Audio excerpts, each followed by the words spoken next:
लक्ष्मण हाके हा बेवडा होता हे माहीत होतं, परंतु तो शिवरा देखील आहे हे कालच कळालं।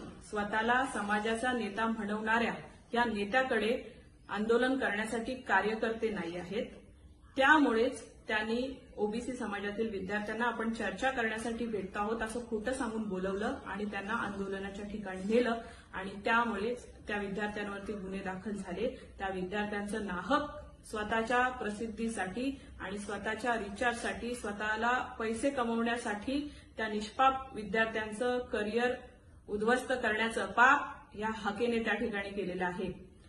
दारू पिऊन चिखलात लोळणारा हा हाके, अर्वाच्य भाषेचा वापर करणाऱ्या हाके, या असल्या हाकेमुळे त्या ठिकाणी ओबीसी समाजाची बदनामीच होत आहे।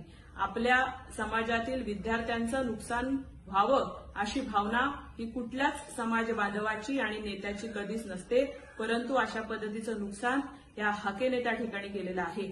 त्यासोबतच कुठल्याच समाजाचा नेता असा दारू पिऊन चिखलात लोळणारा नसतो, अर्वाच्य भाषेचा वापर करणारा देखील नसतो आणि आपल्या समाजातील विद्यार्थ्यांचं नुकसान करणारा तर कधीच नसतो।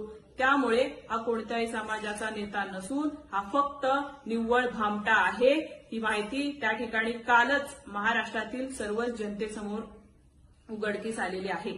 आणि हाके, तू अजितदादांवरती बोलतोस, खऱ्या अर्थाने अजितदादांवरती अर्वाच्य भाषेचा तू वापर केलास। अजितदादांवर बोलण्याची तुझी लायकी देखील नाहीये, तुझ्यासारख्या चिखलात लोळणाऱ्याची तर लायकी मुळीच नाही आहे। अजितदादा हे त्यांच्या कामाने आणि त्यांच्या कर्तृत्वाने महाराष्ट्राच्या घराघरापर्यंत पोहोचलेले आहेत। तुझ्यात एवढी हिंमत असेल ना तर दादा मुख्यमंत्री नाहीये, त्या ठिकाणी जर बघायला आपण गेलं तर कुठलाही निधी देण्यासाठी मंत्रिमंडळाची संमती लागते आणि त्या ठिकाणी सर्वानुमते तो निर्णय होतो आणि मुख्यमंत्र्याच्या शेवटच्या मुख्यमंत्र्यांच्या सहीनंतरच तो निर्णय घेतला जातो। त्यामुळे फक्त तुला कुणीतरी रिचार्ज मारलेला आहे, त्यामुळे तुझ्या प्रसिद्धीसाठी आणि तुला पैसे मिळण्यासाठी तुझा रिचार्ज कसा वाढेल, अनलिमिटेड टॉक टाइम तुला कुणीतरी मारलंय, त्यामुळेच तू अजितदादांवर त्या ठिकाणी नेहमीच गरळ ओकतोस। हे संपूर्ण महाराष्ट्राच्या जनतेला त्या ठिकाणी काल कळालेलं आहे।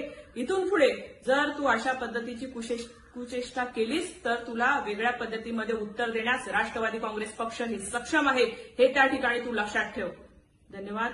जय हिंद, जय महाराष्ट्र, जय राष्ट्रवादी।